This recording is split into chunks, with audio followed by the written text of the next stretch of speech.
আশা করি তোমরা সবাই ভালো আছো। আজকে যে বিষয়টা নিয়ে আলোচনা করব সেটা হচ্ছে এইচএসসি আইসিটি চ্যাপ্টার 5 নিয়ে, অর্থাৎ সি প্রোগ্রামিং নিয়ে। সি প্রোগ্রামিং এর আমি ধারাবাহিকভাবে যে ভিডিওগুলো আপলোড করছি বা করব সেটা হচ্ছে সি প্রোগ্রামের 3টা স্টেপে আমি বিভক্ত করছি। সেটা হচ্ছে একটা সিম্পল স্টেটমেন্ট, একটা হচ্ছে কন্ডিশন স্টেটমেন্ট, একটা হচ্ছে লুপ স্টেটমেন্ট। সো আজকে যে স্টেটমেন্টটা নিয়ে আলোচনা করব সেটা হচ্ছে কন্ডিশন স্টেটমেন্ট বা ডিসিশন স্টেটমেন্ট। অর্থাৎ যে প্রোগ্রামগুলো রচনা করা হয় ইউজারের একটা সঠিক ডিসিশন নেওয়ার জন্য। ইউজার কোনো একটা প্রবলেম ফেস করতেছে, সেটা ডিসিশন নিতে পারতেছে না কোনটা রাইট কোনটা রং। লাইক আস ইউজার একটা সংখ্যা নিয়েছে, সংখ্যাটা জোড় না বেজোড় সে ডিসিশন নিতে পারতেছে না। সো একটা আমরা প্রোগ্রামিংয়ের মাধ্যমে সেটা সলিউশন করতে চাই। সো আমরা আজকে কন্ডিশন স্টেটমেন্ট নিয়ে আলোচনা করব। কন্ডিশন স্টেটমেন্ট মূলত চারটি ভাবে কন্ডিশন স্টেটমেন্টগুলো করা যায়। অর্থাৎ যে কন্ডিশন স্টেটমেন্ট সেগুলো যেগুলো কোনো একটা ডিসিশন নেওয়ার জন্য কোনো কিছু শর্ত অবলম্বন করে একটা সঠিক সিদ্ধান্ত নিয়ে আসা যায়, উপনীত হওয়া যায়।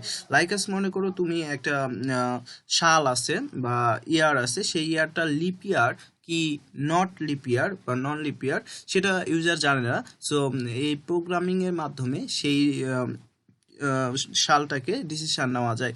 সো এটা মূলত করা যায়।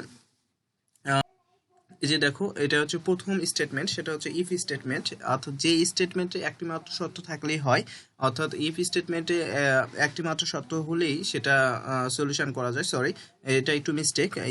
ইফ স্টেটমেন্টে দুইটি শর্ত লাগে এবং ইফ ইলস স্টেটমেন্টে একটি মাত্র শর্ত হলেই হয়, বা ইফ ইলসের একাধিক শর্ত থাকলে যে স্টেটমেন্টগুলো করব সেটা হচ্ছে ইফ ইলস। আর সুইচ স্টেটমেন্ট এটা তোমাদের ইফের মতোই কাজ করে, এটা তোমাদের পরীক্ষায় আসে না। সো এটা নিয়ে আলোচনা না করি আজকে।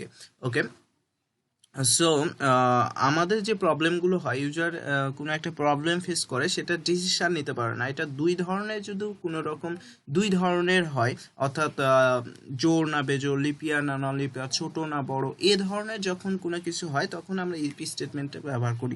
সেটাকেই দুইভাবে করা যায়, ইফ ইলসের মাধ্যমে। ইফ মানে যদি, অর্থাৎ যখনই কোনো ইফ কন্ডিশনটা যখনই থাকবে সেখানে অবশ্যই শর্ত থাকবে। শর্তগুলো অবশ্যই আমাদের জানতে হবে, জোড়ের শর্ত কি, বেজোড়ের শর্ত কি, লিপিয়ার হওয়ার শর্ত কি, ছোট বড় হওয়ার শর্ত কি, তিনটি সংখ্যার মধ্যে বড় সংখ্যা হওয়ার শর্ত কি, এরকম প্রত্যেকটা আমাদের কন্ডিশন বা শর্ত আমাদের জানা লাগবে। সো ইফের জন্য কন্ডিশন মাস্ট বি, যেখানে ইফ থাকবে সেখানে কন্ডিশন লাগবে। আর ইলসে কোনো কন্ডিশন লাগে না, ইলসে সরাসরি প্রিন্ট করে দিবে। চলো একটা এক্সাম্পল আমরা দেখে আসি, তাহলে তোমরা বিষয়গুলো ক্লিয়ার হবে। সো আমরা আজকে যে স্টেটমেন্ট নিয়ে আলোচনা করব, কন্ডিশন স্টেটমেন্টের একটা একদম বেসিক স্টেটমেন্ট, সেটা হচ্ছে ইফ ইলস নিয়ে একটা প্রোগ্রাম রচনা করি, যেখানে ইফ ইলস ব্যবহার করা হবে, যেখানে কি আমরা জোড় না বেজোড়, অর্থাৎ ইউজার একটা সংখ্যা আমার প্রোগ্রামের মধ্যে দিবে, সেই প্রোগ্রামটা রান করে বা প্রোগ্রামার ডিসিশন নিয়ে দিবে বা ডিসিশন নিতে বাধ্য, রাইটটা চুজ করবে, সেটা হচ্ছে ইভেন না ওড, অর্থাৎ জোড় না বেজোড়। সো চলে যাই আমরা একটু প্রোগ্রামিংয়ে। সো প্রোগ্রামিংয়ের কোড ব্লকস ওপেন করতে হবে। সো আমি প্রথমে কোড ব্লকসটা ওপেন করে নিলাম। সো ভিডিওটা যাতে সংক্ষিপ্ত হয় এই জন্য আগে থেকে টাইপ করে রাখলাম তোমাদের সুবিধার্থে। দেখো, আমাদের প্রোগ্রামিং বেসিক জিনিসপত্রগুলো তো আমরা জানি, সো স্পেশালি তোমাদের জন্য এই ভিডিওটা বানানো। ওকে, তাহলে শুরু থেকে না বলি, সেটা হচ্ছে ইনক্লুড স্টুডিও, সেটা তো অবশ্যই তোমাদের মনে আছে। তারপরে মেন কথাটা নিতে হয়, মেন তারপরে ওকে। এবার স্টার্ট বাটন, এই যে দেখো স্টার্ট বাটন আমরা সেকেন্ড ব্র্যাকেট দিয়ে স্টার্ট করলাম। তারপরে ইন্ট এক্স, এক্স বলতে কি, ইন্ট আমাদের ডেটা টাইপ হচ্ছে ইন্ট, এবং যে ভ্যারিয়েবলটা সেটা এক্স নিলাম। অর্থাৎ ইউজার আমাকে একটা সংখ্যা দেবে, সংখ্যাটা কি সেটা জানি না, সো আমরা ভ্যারিয়েবল এক্স নিয়ে নিলাম। যখনই ভ্যারিয়েবল নিব তখন কি প্রিন্ট এফ দিতে হবে। প্রিন্ট এফ মানেটা হচ্ছে আমাকে জানিয়ে দিতে হবে, অ্যাকচুয়ালি ইউজারকে সেই সংখ্যাটা দিতে বলতে হবে। প্রিন্ট এফ মানে ইন্টার, এখানে আমরা ইন্টার ইওর নাম্বার, সো এটা স্ক্রিনে ভেসে উঠবে। সো এটা দেখার সঙ্গে সঙ্গে ইউজার তখন একটা যে কোনো সংখ্যা দিবে, 25 হোক 27 হোক, যেটাই হোক না কেন, জোড় বা বেজোড় সংখ্যা যেটাই দিক না কেন, সেটাকে স্ক্যান অ্যাপ করে নিতে হয়, সেটা তো জানোই। অবশ্যই স্ক্যান অ্যাপ, এই যে % ডি দিয়ে এখানে কমা এক্স দিয়ে দিলাম। এটা কাকে স্ক্যান করবে, সেটা হচ্ছে % ডি, এবং স্ক্যান করো সরি, এখানে অ্যাড্রেস অফ দিতে ভুলে গেছি। ওকে, এখানে অ্যাড্রেস অফ এক্স। ওকে, তাহলে কি হলো percentage address of X. Okay, function of, okay এটা কি হলো এক্স কে অ্যাড্রেস সেখানে যথাস্থানে কি হয়ে যাবে, বসে যাবে। ওকে, স্ক্যান অফ করার পরে এখানে দেখো মেন কথা, এখানে অন্যান্য যে স্টেটমেন্টগুলো ছিল যেখানে পরিবর্তন হয় সেখানে আমরা যেহেতু আমরা এটা ইফ ইলস স্টেটমেন্ট, অর্থাৎ যদি অন্যথায়, ইফ মানে যদি অন্যথায় নামে একটা স্টেটমেন্ট আছে, অর্থাৎ 2 নাম্বার স্টেটমেন্ট আছে, সেখানে আমাদেরকে এই জিনিসগুলো নতুন করে অ্যাড করতে হয়। সেটা হচ্ছে কি ইফ, ইফ মানে যদি, এখানে কন্ডিশন, এই যদিতে ইফ লেখার পরে এখানে সেকেন্ড ব্র্যাকেটের মধ্যে সেই কন্ডিশনটা দিতে হবে। ইফের সবসময় পজিটিভ হয়, ইলসের সবসময় নেগেটিভ হয়। সো জোর না বেজোর, জোরটা হচ্ছে পজিটিভ আর নেগেটিভ হলে ইলস আমরা ব্যবহার করব। ইফ শর্তের মধ্যে এমন একটা শর্ত বসাবো যেটা কোনো সংখ্যাকে জোর বলে প্রমাণিত করতে পারে। সো দেখো আমরা সংখ্যাটি এক্স ধরে নিয়েছি, এক্স কে মডুলাস 2 ইকুয়াল যদি আমরা 0 করি, এক্স কে মডুলাস 2 দিয়ে ইকুয়াল যদি আমরা 0 করি, তাহলে কি হবে, সেই সংখ্যাটা কি হয়ে যাবে, জোর হয়ে যাবে। তাহলে দেখো, সরি এটা একটু মিস্টেক হয়ে গেছে। ওকে, ইফ এর মধ্যে আমি লিখতেছি ইফ সেকেন্ড ব্র্যাকেট দিয়ে একটা জোড় হওয়ার শর্ত কি, জোড় হওয়ার শর্ত হচ্ছে সংখ্যাটিকে X X X modulus modulus modulus 2, X modulus 2 equal equal 0। অর্থাৎ যদি এই শর্তটা মানে কোনো একটা সংখ্যা যদি এটা মিনিংটা হচ্ছে এক্স মডুলাস 2 মিনিংটা হচ্ছে এক্সটাকে 2 দ্বারা বিভাজ্য করার পরে নিঃশেষে বিভাজ্য যাতে 0 থাকে, অর্থাৎ কোনো সংখ্যাকে 2 দ্বারা যদি আমরা ভাগ করি, ভাগশেষ অর্থাৎ ভাগশেষ যদি 0 হয়, তাহলে আবার অবশ্যই আমরা জানি যে সংখ্যাটা জোড় হয়। সো যদি এই শর্তটা মানে, যদি এই যে দেখো ইফ যদি এটা হয়ে থাকে, এটা দেখো এটা যদি হয়ে থাকে, তাহলে এটা কি করবে, প্রিন্ট করে দিবে কি, your number is even. So এই শর্তটা যদি মানে, তাহলে প্রিন্ট করে দাও নাম্বার ইজ ইভেন, অর্থাৎ ইউজার যে সংখ্যাটা দিচ্ছে সেটা হচ্ছে জোড় সংখ্যা, ইভেন মানে জোড়। ওকে, এ ইলস মানে অন্যথায়, যদি এটা জোড় না হয়, অন্যথায় তো বেজোড় হবে, এটার জন্য আমাদের এখানে কন্ডিশন দেওয়ার প্রয়োজন আছে। সো ইলসে কি লাগে না, কন্ডিশন লাগে না। কন্ডিশন কেন লাগে না, এটা একটু লজিক্যালি ভাবলেই বিষয়গুলো বোঝা যায়।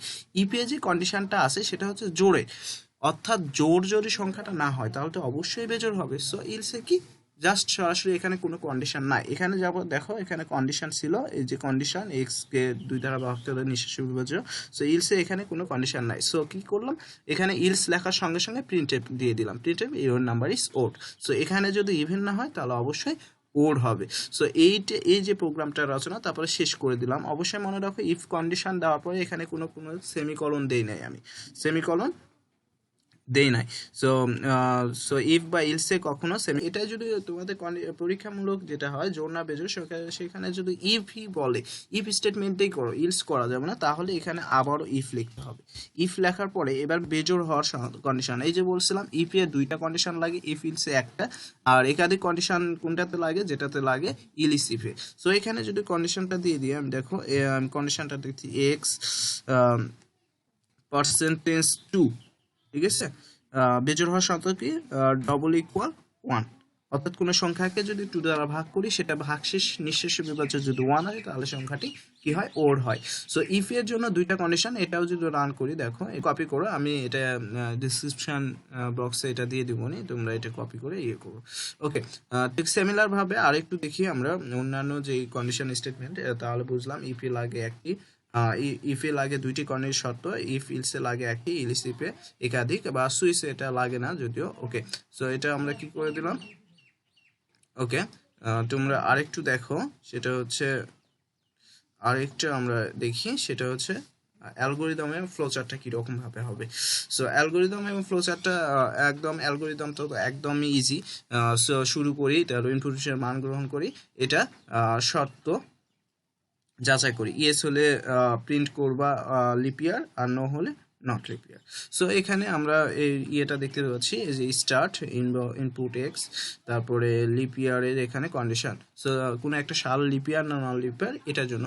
সো ইফ কন্ডিশন বা কন্ডিশন স্টেটমেন্টগুলো এরকম, তোমাকে কয়েকটা প্রোগ্রামিংয়ে কন্ডিশন জানতে হবে। জোড় হওয়ার কন্ডিশন কি, যেমন এক্স মডুলাস 2 ডাবল ইকুয়াল 0 বা ইকুয়াল 0 যদি হয় তাহলে এটা জোড়, যদি এক্স পার্সেন্টেজ 2 ইকুয়াল 1 হয় তাহলে এটা বেজোড়। লিপ ইয়ার হওয়ার কন্ডিশন তিনটা।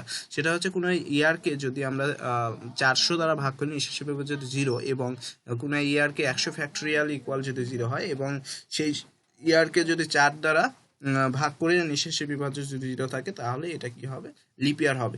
এই কয়েকটি তিনটি কন্ডিশন যদি কখনো কোনো একটা ইয়ার মেনে চলে তাহলে সেটা কি হবে, লিপ ইয়ার হবে। আর যদি না মানে সেটা হবে নট লিপ ইয়ার। সো দুটার মধ্যে তো একটা হবে। সো দেখো এখানে আমরা ইনক্লুড, এখানে দেখি ইনক্লুড স্টুডিও, তারপরে ইন্ট মেইন নিলাম, তারপরে কোনো একটা শাল নিলাম, প্রিন্ট দ্য ইয়ার চেক, ওকে। তারপরে স্ক্যান পার্সেন্টেজ ডি ইয়ার, এটা নিও। এখানে অ্যাড্রেস অফ দেওয়া হয়নি, অ্যাড্রেস অফ ইয়ার, ওকে। তারপরে ইয়ার এখানে পার্সেন্টেজ, এই কন্ডিশনগুলো বসাবো। তোমাদের যেটা মনে রাখতে হবে, এই কন্ডিশনগুলো সুন্দরভাবে মনে রাখতে হবে। তারপর প্রিন্ট এফ, তারপরে ইলসে দিয়ে এটা নট লিপ ইয়ার। যদি এটা না হয় তাহলে কি হলো, এটা নট লিপ ইয়ার, সেটা দেখাই যাচ্ছে, ওকে। আই হোপ তোমরা ইফ বা ইলস বা ইলিসিভ আস্তে আস্তে সবগুলোই তোমাদের জানাবো 3টি সংখ্যার মধ্যে। সো আপাতত যে বেসিক ধারণাটা এতটুকুই। আই হোপ তোমরা বিষয়